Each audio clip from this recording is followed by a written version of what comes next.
So kia ora, my name is Michael Bailey. I'm a Freemason here in Aotearoa. I'm in the Master Masons degree. I hadn't heard of Freemasons before National Treasure. Never even heard a whisper of early settlers, Lord Plunkett being one of them, Lord Bledisloe being another one. Richard John Seddon, that's a widely known one. Coming to Aotearoa, it stands to reason that more Masons came in as well. I'd say the biggest involvement were men of the Maori platoon. Be a man of mature age, sound judgment, sound morals. All you can really do is just provide people with information and let them make their own choices as to what they want to believe and what they don't.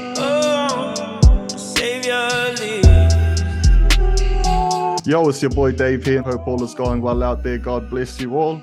How about you introduce yourself, brother? No worries. So kia ora, my name is Michael Bailey. I'm a Freemason here in Aotearoa. I belong to 3 lodges, so I'm a Master Mason of my mother lodge, which is Lodge Whangamomana, number 234. I believe that is one of the questions that you asked as well.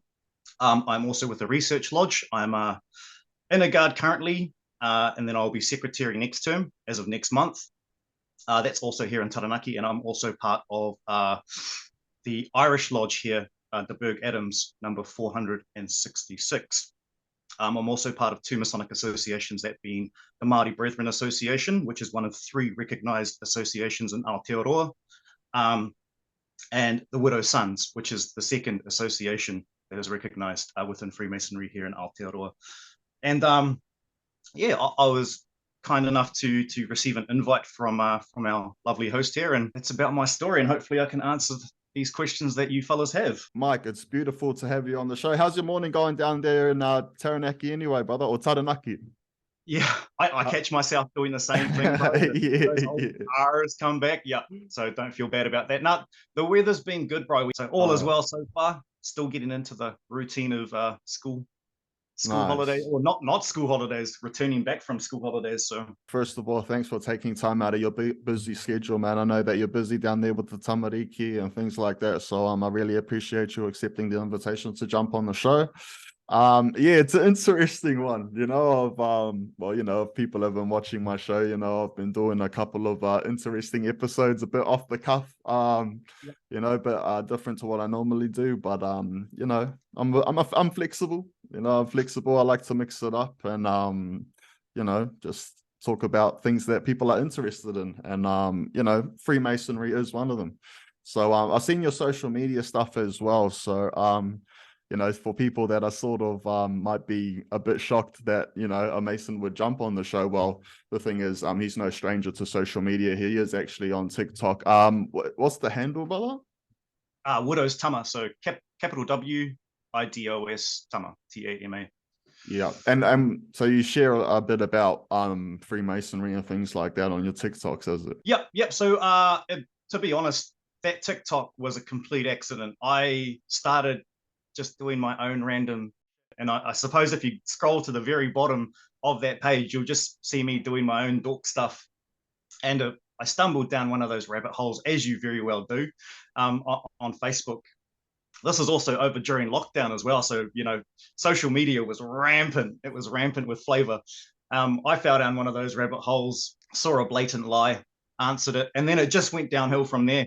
People just started asking questions and more questions and more questions and more questions, until finally here we are now, a year later, still doing the same old thing. And I suppose the app that I use, being TikTok, is a bit more suitable to the style of question and answers. Definitely go check him out on TikTok. So you started the TikTok because of, I guess, in response to theories that you were hearing, was it? So, a lot of people know there's a lot of theories surrounding the Freemasons and things like that. I've heard a few. I've heard more than one. The reality is, if you want to know about the Masons, then you go to a Mason. So how long have you been a Mason then? So I have been a Mason coming up 5 years now. So that was from initiation to where I am now, which is Master Mason. My journey into Masonry spanned to when I was about 21. I hadn't heard of Freemasons before National Treasure by Nicolas Cage. Never even heard a whisper of Freemasonry, Freemasons, what they were, what they did, nothing. Watched National Treasure. I was pretty interested. And then coincidentally, one of my really good friends joined Freemasonry through his older brother. His older brother had been part of the English Constitution down in Wellington. So he joined, and then I started asking questions, because obviously I just watched this movie and I wanted to see how much was was fact and fiction, or just Hollywood putting a spin on things. And I was quite interested in what I heard. At that point of time, I was moving around Aotearoa quite a lot between Wellington, Auckland, and Taranaki. And I didn't want to commit to anything until I kind of settled down and planted some roots, hence why I didn't join back when I was about 21. Fast forward about 10 years, met my lovely lady, popped out a couple of kids, settled down at home. And I found out that my father-in-law, after knowing him for about 2 to 3 years, was a Freemason as well. It was just one of those conversations that randomly happened. One of those funny coincidences.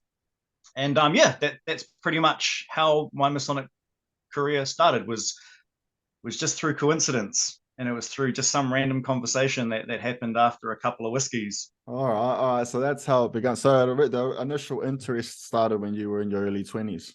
Yeah. So definitely. I mean, so where are you from originally? Do you mind sharing any of that? So I'm born and bred Tamaki Makaurau. I spent a lot of my youth in South Auckland, Manurewa, Mangere, Fovona, Mangere Bridge, Papakura. I went to Rosehill College, 2000 to 2004. All right. Well, so you've been a Mason for 5 years, is it? So what position, what degree are you in? Sorry.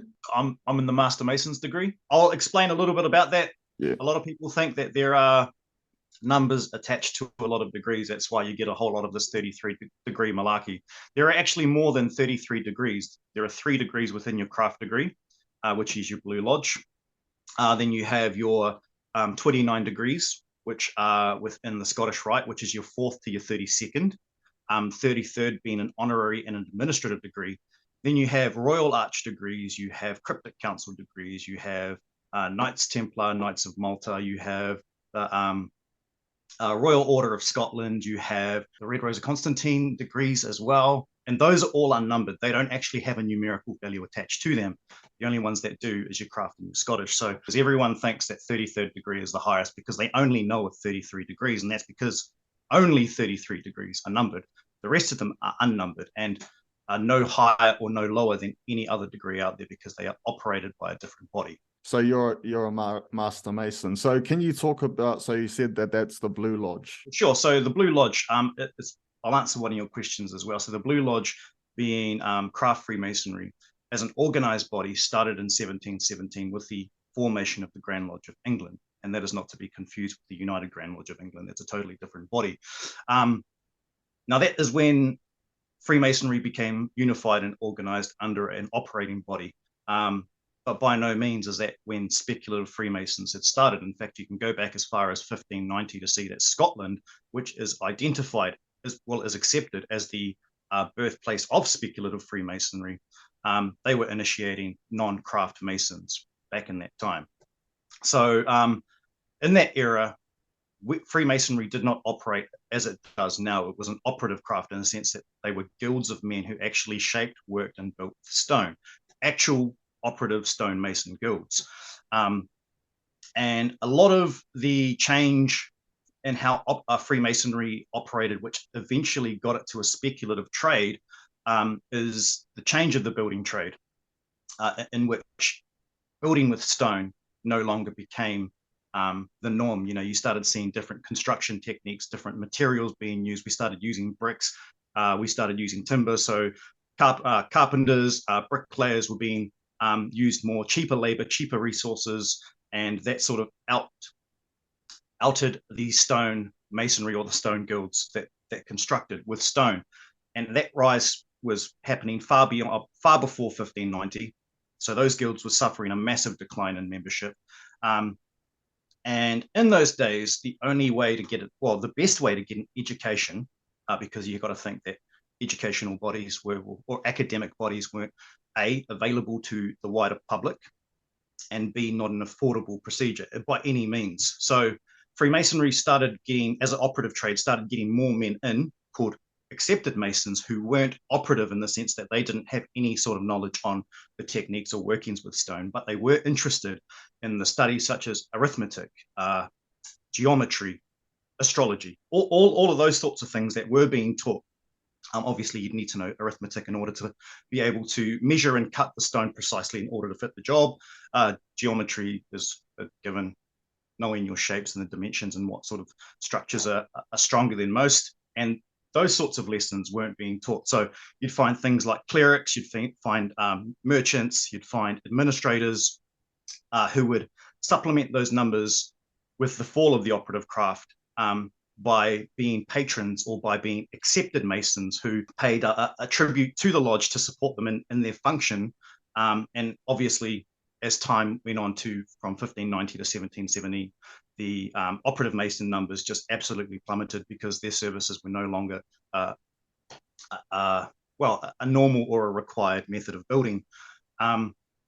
So yeah, as those numbers fell, you got more and more speculative Freemasons or accepted Masons that supplicated those numbers until you had about 9 lodges in London, who then unified in 1717 to become what we are now known as the speculative craft. And it's taking the lessons, the techniques of construction, the tools in which those operative Masons were using, and transferring those into symbols and lessons of morality through lessons within the Holy Bible, which is predominantly the KJV Bible. So for the first 5 years, so in 1717 to 1722 or 1723, you had to be a Trinitarian Christian in order to join Freemasonry. And that was amended by, the gentleman's name eludes me. He was a member of Grand Lodge. He proposed that the restrictions on Christianity only being applied within Freemasonry be applied to men of all faiths so long as they subscribe to a higher power, supreme being, a creator. They believed in the immortal soul, whether it be resurrection or the immortality of their soul. And what was the third one? Just obviously not a religious requirement, but be a man of mature age, sound judgment, and sound morals. So those rituals that we have in place didn't actually get introduced until over 100 years. So 1830 is when the amalgamation of the Grand Lodge of England and the Premier Grand Lodge of England. We refer to them as the Ancients and the Moderns. They were 2 different Grand Lodges that were operating within UK at the time, which had different sort of philosophies on how Freemasonry should progress. You had the Ancients that wanted to maintain the ancient traditions of operative Masonry and retain those within their degrees. And then you had the Moderns, or the Premier Grand Lodge of England, who were wanting to modernize Freemasonry and sort of bring it out of those sort of archaic, well, their words, not mine, archaic traditions. So for I'd say about maybe 5 decades plus change, there were 2 Grand Lodges that didn't see eye to eye within the operating body of Freemasonry in the UK. And they had what we call a Lodge of Reconciliation, as which when you have 2 different bodies of Freemasonry recognizing and unifying into one, which eventually became the United Grand Lodge of England. It's also arguably not the oldest Grand Lodge as well, because as I said, they originated from 2 separate Grand Lodge bodies and then amalgamated almost 100 years later. Ireland was established in the mid-1720s. I can't recall the date at the moment, and they are operating as they were established back then. So there is a little bit of argument and debate within the Masonic community as to which is the oldest operating body. Very interesting stuff, most definitely. And I'm a bit of a history buff myself. I love my history, so I'm always loving to learn more and from different people and things like that. Also, then from there, so you said you're a Master Mason, so can you speak about the levels that came before that, and I guess how long it took you to progress, and how long has it taken you to get to the position you're at now? Easy. So what a lot of people don't realize is that there were only 2 degrees, your entered apprentice and your fellow craft degree, for a very long time, even within the merger of the the Grand Lodge of England and the Premier Grand Lodge of England. So there were only your entered apprentice and your fellow craft degrees. There was a lot of debate as to the 3rd degree, or the Master Mason's degree, and what kind of ceremony they would use and what stories out of the Bible they would use in order to promote that. So originally, and a lot of people don't know this as well, despite the fact that it's public knowledge, the 3rd degree was actually based around the stories of Noah and the building of the ark.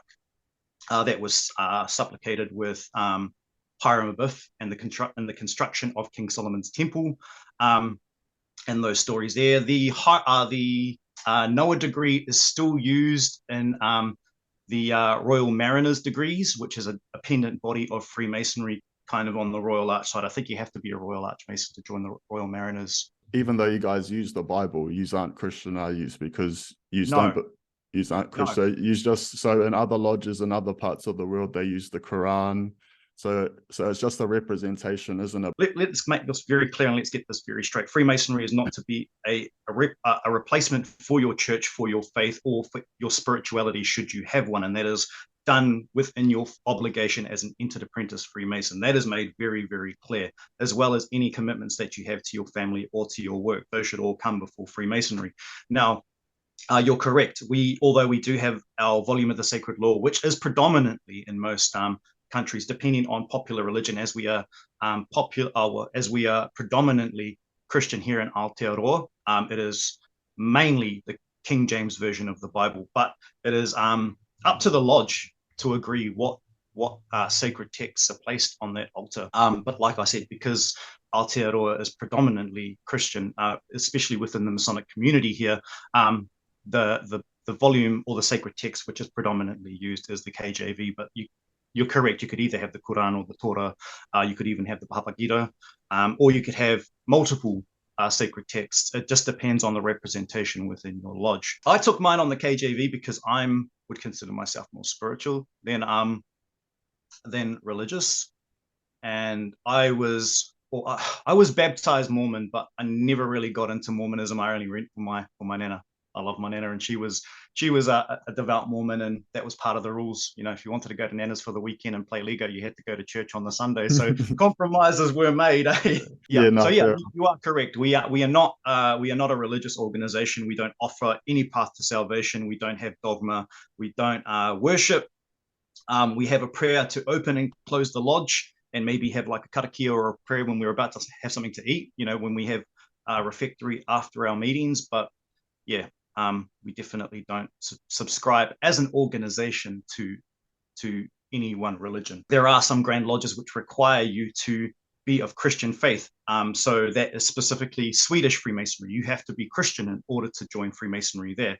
There are some grand lodges that require you to have a monotheistic faith, meaning that you can't believe in multiple deities. And that is up to the grand lodge's decision. It really does depend. And then you have some that don't care if you're a polytheistic, monotheistic, so long as you subscribe to believing in a higher power than yourself and a creator, and in some jurisdictions, the immortality of the soul. Sorry, bro, I thought I'd just ramble that off quickly. Yeah, no. Well, it's all important stuff, man. Like I said, it's very interesting stuff. It goes quite deep. Well, very deep, you know, all of this stuff. So, I mean, even just though we're scratching the surface, I'm sure people will agree that it is very interesting stuff. From the best of your knowledge, how did Freemasonry enter New Zealand? Because I know just from a quick glance of history books that I think the first meeting was held in 1837, wasn't it? Yep. So that was down in, I do believe, Wellington port. It was by French Freemasons. It wasn't actually on land. It was on a ship. So that was officially recognized as the first Masonic meeting held in Aotearoa. And then obviously with the more settlers and colonialists, let's just call them what they are, coming to Aotearoa, it stands to reason that more Masons came in as well. So the Grand Lodge of New Zealand wasn't established till 1890. But in saying that, we still had Scottish, Irish, and English lodges being established, and they still are to this day, although their numbers have slowly waned, and some of those numbers came over to the Grand Lodge of New Zealand when that was being established. So I do believe Udder Lodge, which was the first lodge, which actually held a proper meeting with a dispensation and a charter. Is that here in Auckland? Yeah, that's the one in Auckland. Udder Lodge, which is recognised as being the first lodge being established in Aotearoa. They were originally an Irish lodge, and then when the construction of the New Zealand Grand Lodge was established in 1890, there was a vote in which half and half. So half of the Udder Lodge wanted to be under the New Zealand Grand Lodge, and then the other half wanted to stay under the Irish. There was a little bit of a schism there, a few bickerings and arguments, which would be the most polite way to say it, and they ended up splitting their lodge into two. So you've got one under the New Zealand, one under the Irish. I think it's having received its charter 12th September 1842. All right, so that's a bit about the New Zealand history here in New Zealand. So, look, I mean, obviously this isn't taught to us in any sorts of this isn't taught to No, us in schools or anything like that, which is why I guess so many people find it interesting. I mean, would you say that it's safe to say that the majority of the early settlers, the ones who are recognized anyway, say a lot of the early premiers of New Zealand, a lot of the, I guess, figures of note, you could say, were yeah. Masons? Is that safe to say? Well, I mean, there are a lot of assumptions there, and I actually went back and had a look at the source Well, it's material called on. speculative for a reason, isn't it? Because you got Well, to. yeah, I mean, 100%. I could only find validity in a very small handful of men that have been in positions of political power or early settlers. Lord Plunkett being one of them. Lord Bledisloe being another one. Richard John Seddon, that's a widely known one within the Masonic community. He was Well, also there's got a statue outside the beehive. yeah. So William John Seddon, he was Grand Master, and I think they were called premiers back then. They weren't prime ministers, yeah. And then Sir Keith Holyoake as well. In 1968, I do believe, he was also Grand Master and was Prime Minister. And also after that, he was also Governor General after his term as Prime Minister, which ended up being a little bit controversial from what I could read at that time. Now, to suggest that a lot of them were, like I said, I couldn't find anything on it. And, I've got quite a few registrars in here. This is a book for the Ancient and Accepted Scottish Rite, and it's got pretty much every individual, including 33rds, that, since 1855 up until 1990. There's another edition covering from 1990 to 2012, and then the rest is digital. I've looked on a couple of rolls. There's nothing that I could see to suggest that a lot of them were. Like I said, there's probably about 5 or 6 prime ministers and governor generals that I could verify through those channels as being members. Now, that's not saying outright that they aren't, because what you have to understand is that I only have access to New Zealand records, and these are men coming from Ireland, Scotland, and England, and they all have their records over there because they all have their respective Grand Lodges over there.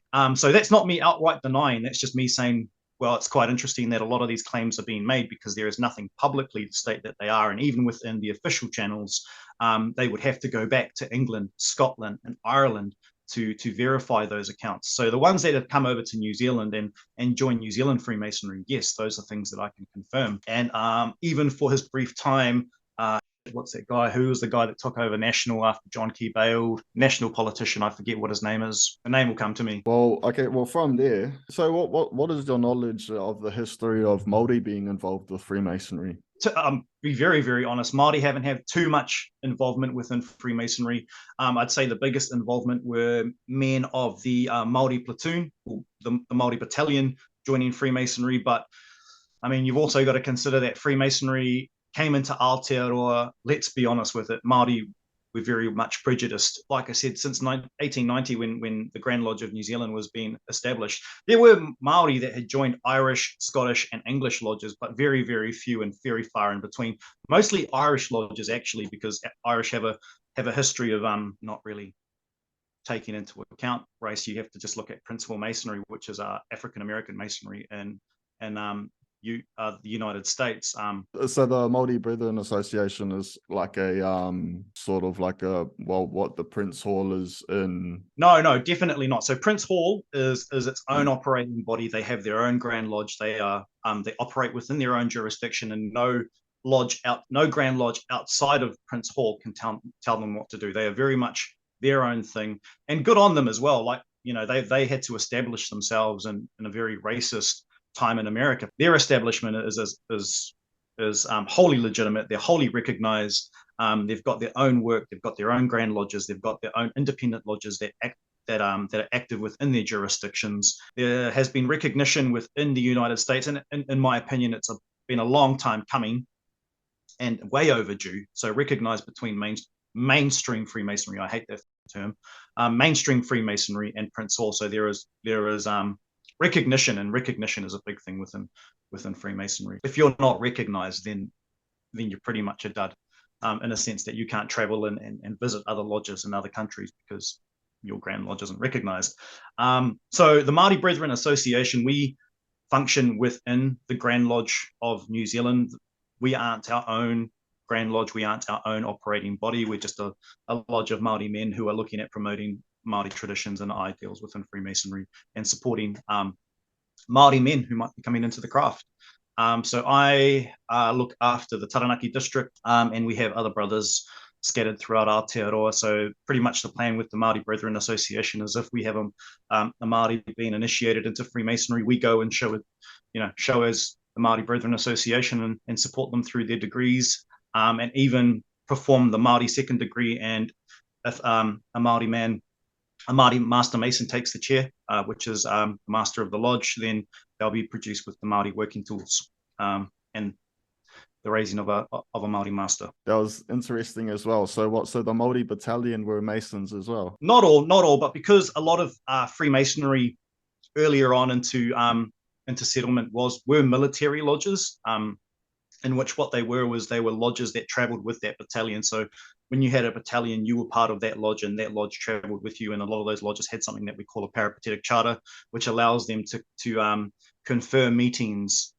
anywhere, as they traveled, which is opposed to just normal charters that each lodge has, which just says that you can only have your meetings at that building unless you have some sort of special dispensation or permission from your district Grand Master to say that you can confer those meetings elsewhere. So that is sort of when the first inklings of Māori men coming into the craft could be traced back to, was at least within the New Zealand Constitution.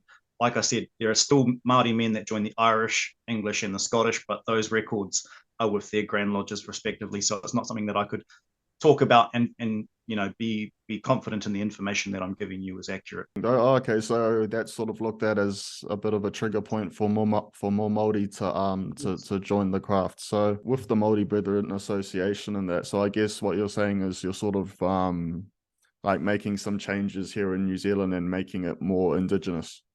Well, just making it so, getting with the times really, and just making it like society has moved on, and we now have karakia is more widespread than what I was when I was a kid even, and te reo is more widespread and accepted within society than even when I was a kid, and just those sorts of things in which society has accepted and moved on with and kind of amalgamated. And we're not amalgamated the cultures, we still have our difficulties, don't get me wrong, but in some respects society has moved further than what our traditions have within Freemasonry have kind of kept us back a little bit. And that's just mainly due to representation. So Freemasonry, despite what a lot of people think is a democracy, change is made from the ground up because you have to go to conferences. Like you usually have a divisional conference for your division, and that's where you would propose remits for specific parts within the Constitution and your rules and your governing body. So that is where you would propose your changes as a district, and then you'd have certain representation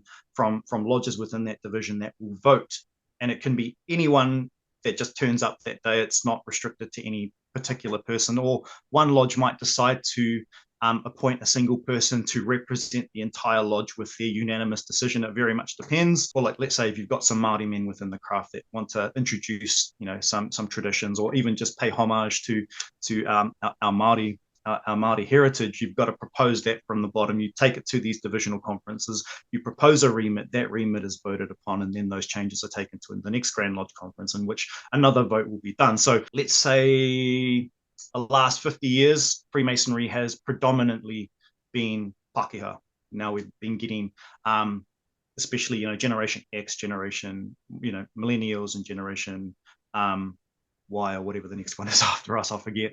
As the new generation of men are coming into Freemasonry, obviously so do our ideals that we have learnt through society, the acceptances, the traditions that, just aren't even relative anymore. So you get these young men or younger men that come into the craft and have these ideas of just making things a bit more modernized, obviously without sacrificing the traditions. Man, it's crazy hearing about the inner workings, and I guess, a bit of the inner workings and how things work and stuff like that. It's very organized and, things like that. Don't get me wrong, bro. Don't get me wrong. There is some chaos. Like it's organized, but it's like organized chaos. Yeah.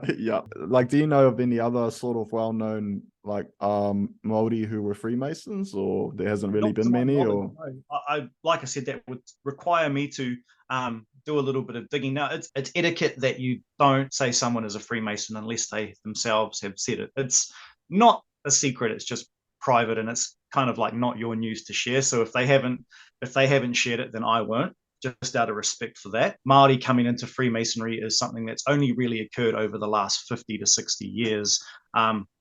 and even the very first Maori, I mean, some of them did elevate to Grand Lodge office, but nothing is such as being able to be a Grand Master or anything of that sort. You do see a lot of a lot of Maori names within your appendant bodies, such as your Rose Choir and your Royal Arch, your Cryptic Council and stuff. Well, look, I mean, up to this point, man, it's been really interesting, hearing all of this stuff and a bit of knowledge, and it's good coming from you, someone that's actually involved in things like that. But I guess what we touched on a little bit at the beginning of your kōrero, and even a little bit of the beginning of your journey on TikTok, was there's a lot of stories, you know what I mean? Yeah. There's a lot of allegations and things like that, because you've heard them all. I mean, look, so again, you address all of this on TikTok, you know what I mean? You address a lot of the stuff on TikTok, so check them out. So a lot of the questions that you might have while watching this, he's probably answered in his TikToks. But, of the stuff you heard, is the majority of it rubbish? Pretty much, and that's not to say that the allegations aren't well made. It's just that they draw a lot of the same source material, and you only have to look back to the evidence they provide to see the validity or any sort of validity in it. Like I said, if anyone sort of brings up Albert Pike morals and dogma, anything like the means of Manly P. Hall, keys of Freemasonry, anything to do around the Taxel hoax, or anything to do with Abel Clare Delarive, who was a prevalent anti-Masonic author back in the days. I think it was like late 1890s. I discredit them because they all draw from the same source material that's already been proven as rubbish. It's not that I don't invite it. I do a few lives, and I do a couple of videos, which have kind of tipped off a number this year a little bit, just been a bit busy. But I do encourage people, if they've got serious, if they've got proof, then bring it. Like, the only reason I don't put too much validity is because people make these claims, and then when you ask them for any sort of proof, you don't get any. You don't get any. And this is not me trying to discredit anyone. Sure, there are people out there that genuinely may have been wronged, and they don't have the means of proof, and it's kind of disingenuous to expect them to produce something of that sort. But also taking into consideration, some of these accusations do hold, they're pretty heavy, like pretty heavy indeed. And by all means, if there is validity to them, then bring it to light. Bring your evidence, and I always encourage people to do so.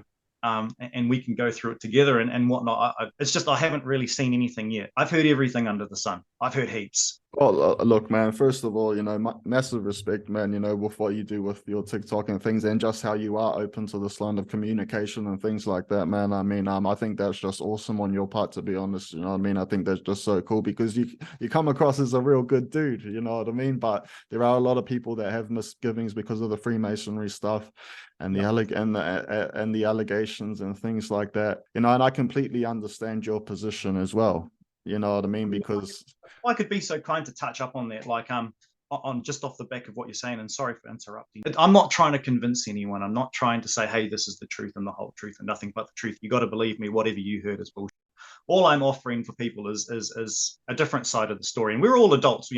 I mainly deal with adults, and off the back of that, as adults, I sort of trust people to use their own discernment.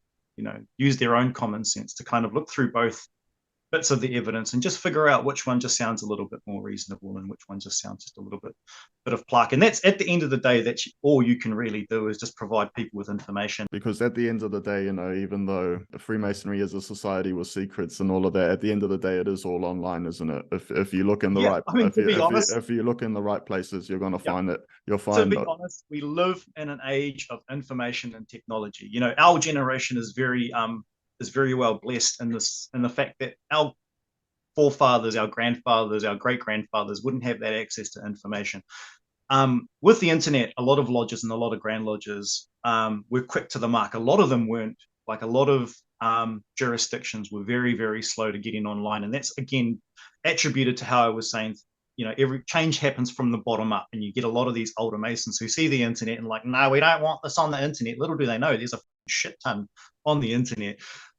You won't hear anything from me. I've taken certain obligations not to speak on certain things, and those are the secrets, which are our modes of recognition, how I can tell one Freemason to another, and know where to look. And you also have to keep into consideration that different jurisdictions and different grand lodges have different traditions, and not everything is the same. So you've kind of got to just keep that in the forefront of your mind. So the reality is, bro, like over my time, I've met Masons.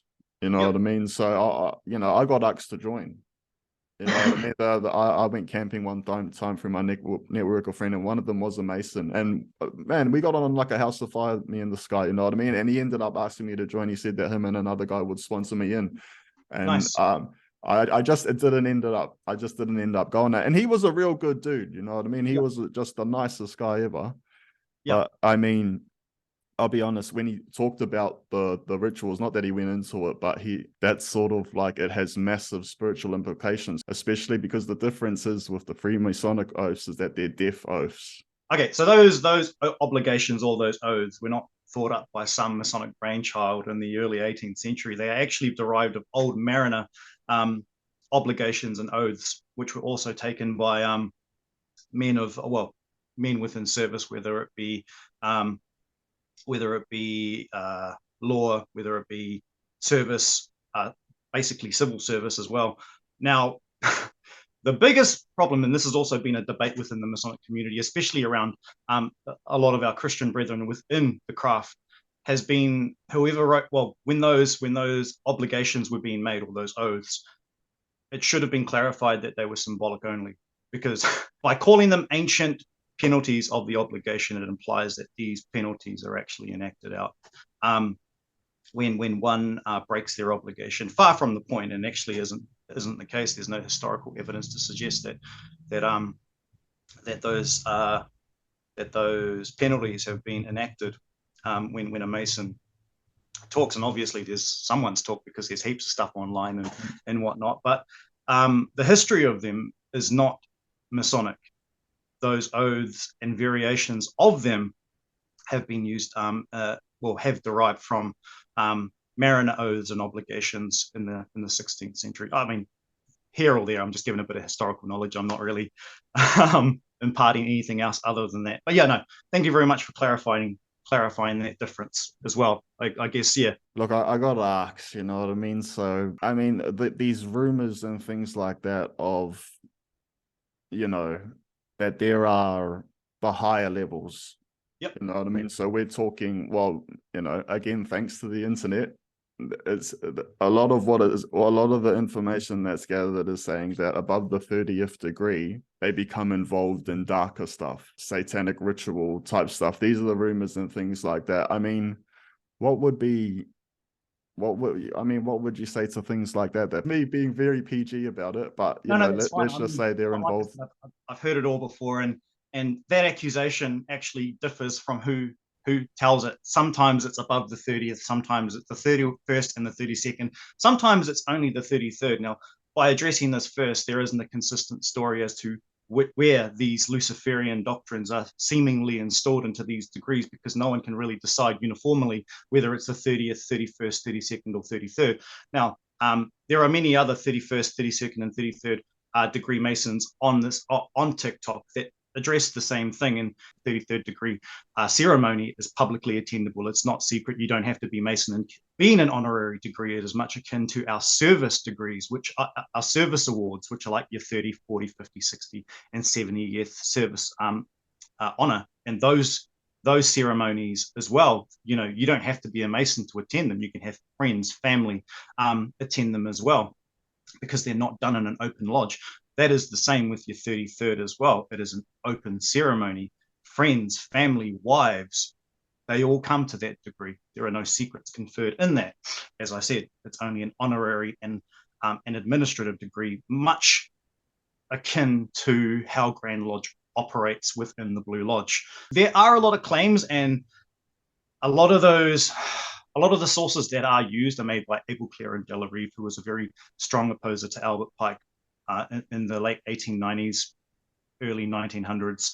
And a lot of the quotes that are used by people who make this accusation, one of them, I'm just going to paraphrase here, it's not exactly quoted like this, it's something like, in the 30th, 31st, 32nd, and 33rd degree, you are to keep all workings and doings from the lower levels. And that's basically the same source that a lot of people use, saying that was what Albert Pike wrote in Morals and Dogma. It's not. It is made by Abel Clare and Delarive in the book Woman and Child, co-written by Edith Starr Miller.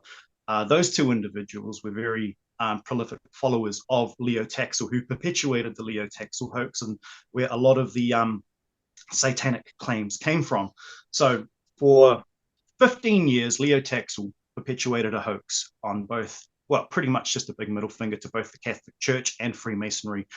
He writes it in his book. He's made a massive admission where it was in a public crowd. It's written on the front page of a French newspaper, where he pretty much declares that it was all a hoax. A lot of those authors that do use that source material, such as Abel Claren de la Rive and Edith Starr Miller, derive their facts from Leo Taxil's claim within that hoax. This is all publicly sourced. I would recommend you look at it yourselves rather than taking my word for it. So all the viewers and things, I would definitely encourage that as well. You know, I mean, at the end of the day, it's all on the internet. I mean, seek and you will find. Yeah, it all comes down to doing your own diligent research, I guess. Just one more recommendation. So Morals and Dogma is available online, both as a typed out copy and a scanned copy as well. So a physical scan of the physical book, in case anyone was thinking of saying, claiming the accusations of it being rewritten when it's been put on a PDF. But yeah, as I said, some of them are scans of the physical book, and you can just type in Morals and Dogma Albert Pike PDF download. And well, look, I mean, to go into Albert Pike, so a lot of come around surrounding him as well, and this Morals and Dogma book. I mean, well, like you said, apparently a lot of it's misquoted, but yeah, I mean, go check that out. But is it true that Albert Pike was a member of the Ku Klux Klan as well? No, definitely not. There is nothing historically. Again, I would recommend you guys looking at yourself. These are public records, nothing that is secret or private. Nothing to indicate that Albert Pike was part of the Ku Klux Klan or that he had any affiliation with them. Like, another one is that apparently that he received letters, Mazzini letters. I don't know if you're aware of that. Apparently sent predicting the 3 world wars, and apparently that those letters were being stored in a London museum. So for anyone that tries to use the Mazzini letters, you can again look on the internet, because and those requests are available online, and consistently they have declared or said that there is no such record. There was an article that I read, it was actually a while ago, so I couldn't find it, but it was actually, I forgot even what the article was about, but there was a Freemason that was here in New Zealand who was talking, and he was saying that if he was in a room speaking with a group of, just having a casual conversation with a group of people, he would be able to identify who the other Masons were. So if you walked into a room with a group of people, you would be able to identify who else was. Not like, unless we had a conversation. Like, yeah, no, that's what I mean. Now, like, if we're just having like a general conversation, this guy was saying that he would be able to identify whether or not someone was a Freemason or not. Easy as, yeah, definitely. That's definitely a thing for sure. I would have to get into a conversation with that individual, ask certain things and certain questions, and if they answered in certain ways, then yeah, I'd be able to determine if they were a Freemason or not. I'll tell you this is not a Masonic that's not a Masonic symbol. I don't know where people got that from. That is not a Masonic symbol. That is not a Masonic symbol. I'll just tell you what they're not. That is also not an Illuminati symbol either. So historically, in the story of the Bavarian Illuminati is no secret as well. They've got a book out. In the 1885, they were shut down by the Bavarian government and the Catholic Church in conjunction with each other. And they seized all documents, they seized all writings, they seized all letters, and they made it public. The Bavarian government made everything public. It's all in Bavarian or French, but it has been translated over to English. The book is called The Bavarian Illuminati. The Illuminati of Bavaria, their main goal was the abolishment of the Roman Catholic Church and its influence within society and other religious movements as well. That, alongside the eye, is considered to be a Renaissance Christian symbol representing the Holy Trinity, and the eye is the all-seeing eye of God. Again, it has been used by certain religions, and it seems strange to me that a organization that was that sought the disassembly of religion and religious influences would use one of the most prolific religious symbols, which pretty much identified the all-seeing eye of God and the Holy Trinity. Mike, man, I've actually had a really good chat here. I've had a good time chatting with you. Yeah, you too, brother.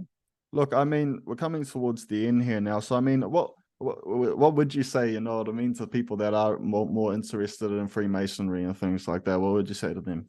So like I'm not going to sit here and promote Freemasonry, because I think that it's a very individual journey, and it should be a journey that of discovery that the individual makes. And if they find themselves there, then they find themselves there, and if they don't, they don't.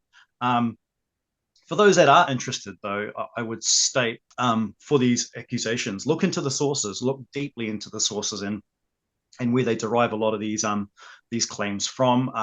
As we've already pointed out in this show here, most things are public. Keeping in mind that most information on Freemasonry that is available online predominantly is American Freemasonry, and that is recognized as a beast in and of itself, and operates a little bit differently from the likes of UK, Scotland, Ireland, Australia, pretty much the rest of the world.